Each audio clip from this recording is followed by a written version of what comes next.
Sometimes being pretty matters when you're a video game, and Max, the Curse of Brotherhood demonstrates that point perfectly. Hi everybody, it's Senior Editor Kevin Van Ord standing in for reviewer Jason Venter to tell you about Max, the Curse of Brotherhood. Basic running and jumping sequences are supplemented by interesting puzzles and an unsurprising slew of collectibles, but none of it ever comes together in a way that makes a truly favorable impression until you stop to admire the gorgeous visuals. Somehow, everything that's good and everything that's disappointing about the game starts to feel a little bit better. You are Max, an irritable boy who comes home to his annoying younger brother, Felix. Vexed by the lad's rambunctious, obnoxious behavior, you read aloud the words of a spell designed to make such nuisances disappear. I wish your tracers could be gone from all places. Those words take almost immediate effect. Your sibling disappears through a void, and you jump in after him as regret over your irresponsible actions takes hold. Just like that, you've embarked on a journey across a treacherous wilderness. Your destination is the Wizard Mustachio's castle, and your only weapon is a magic marker that allows you to manipulate your environment. Max himself can crawl, run, walk, jump, and drag things, but that's the extent of his moves. He'd never get far without his precious writing utensil, which you must use liberally. Pressing and holding the right trigger suspends direct control of Max and brings up a holographic image of the tool, which interacts with colorful pieces of the architecture at your direction.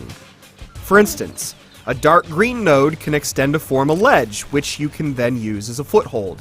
An orange node betrays the presence of a stone column.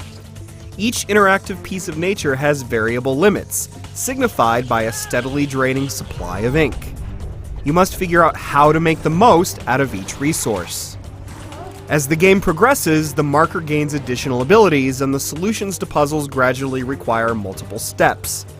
In later scenes, it sometimes feels like you're playing a scribble simulator rather than a platformer.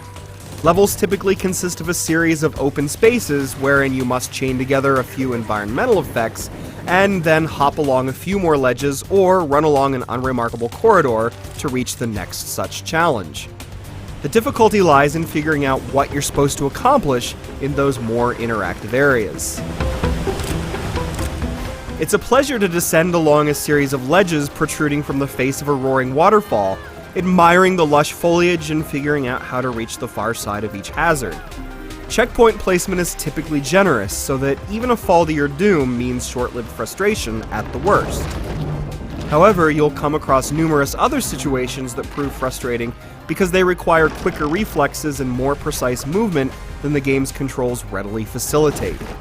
The worst such moments are chase sequences, which usually find Max fleeing from a giant troll or sliding along a series of crumbling ruins.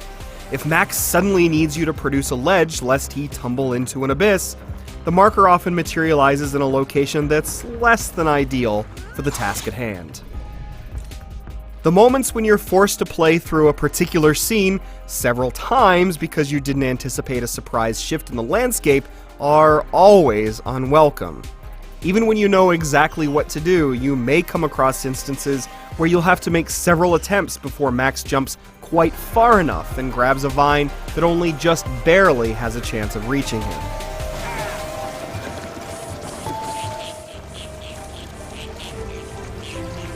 There's some creativity on display for the campaign's full 5 to 7 hours, but mostly you'll perform the same few road activities with only slight variations.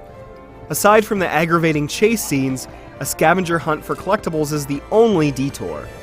Max, the Curse of Brotherhood is enormously attractive, and the puzzles are initially quite satisfying before wearing out their welcome. You should consider taking the plunge if you're looking for another pretty platformer. Otherwise, you're probably better off waiting for a different curse to come along.